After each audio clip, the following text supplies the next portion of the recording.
This will be a day long remembered. Now I am the master. Welcome to another episode of Legends and Theories, and welcome to my review of Mace Windu the Glass Abyss. And honestly, this is a book that, personally, I wasn't looking forward to it too much, and honestly wouldn't have even got it around now if I didn't have a spend 3, get 1 free credit sale on Audible. So, it wasn't the one I had a huge interest in, and there was nothing truly insane about it to fully draw me into it.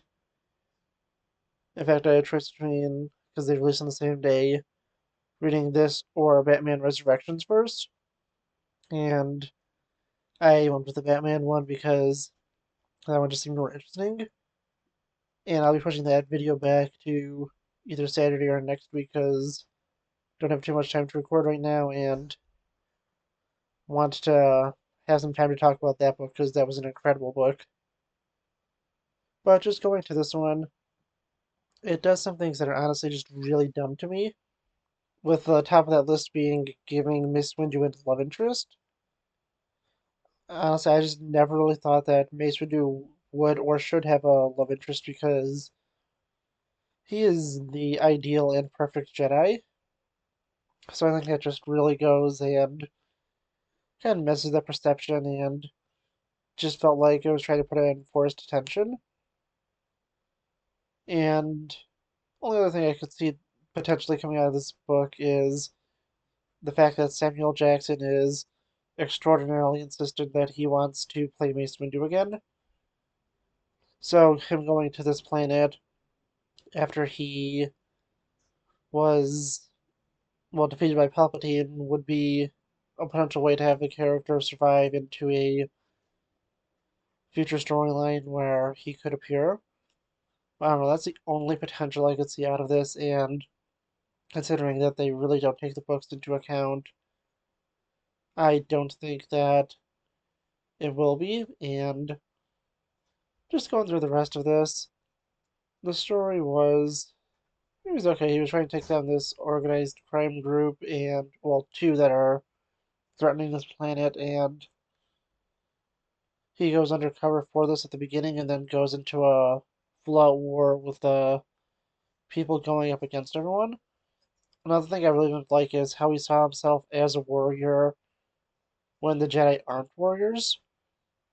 I feel like the author didn't have a great understanding of the Jedi in this, and that, especially since this is set just after the Phantom Menace, and I say just after, it's like basically starts like a little bit after that funeral scene, so there is no way a Jedi should see himself as a warrior, since there is the ultimate fact that the Jedi are peacekeepers at this time period, and they haven't been warriors in over 1,000 years.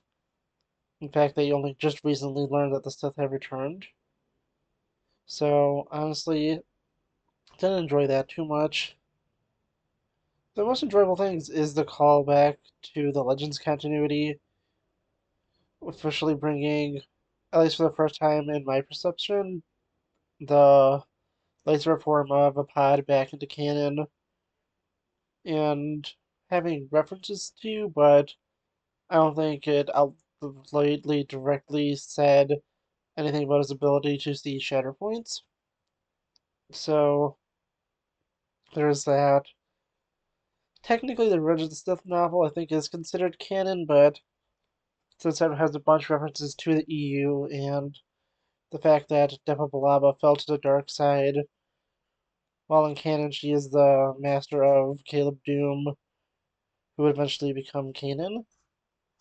I think that it's pretty clear that book isn't canon, and it's just one of those things that's technically listed on an official list by Audible, but isn't actually canon because it very clearly is part of the EU or Legends continuity. But yeah, honestly, just going through this is that it has some interesting stuff. Mace Windu's time undercover is probably the most interesting part of it. And then the civilian uprising was okay. I don't know, as I said, this is a book that's fine. I do have a lot more criticisms about it than I do have positive things to say, but it's a fun and enjoyable enough story. I just wish it was a little more interesting. Shatterpoint was a really great novel and was interesting, but I just feel like this really only came out because this is the 25th anniversary of The Phantom Menace, and they wanted a story set around that time period. And they did a few of the other ones like this.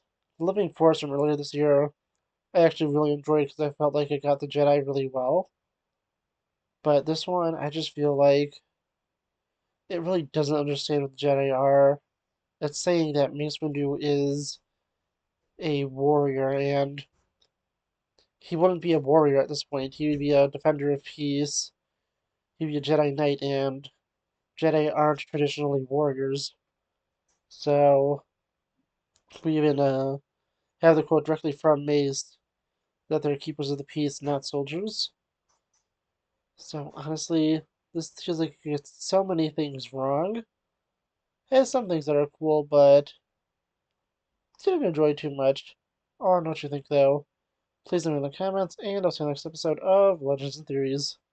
Thank you for watching this episode of Legends and Theories.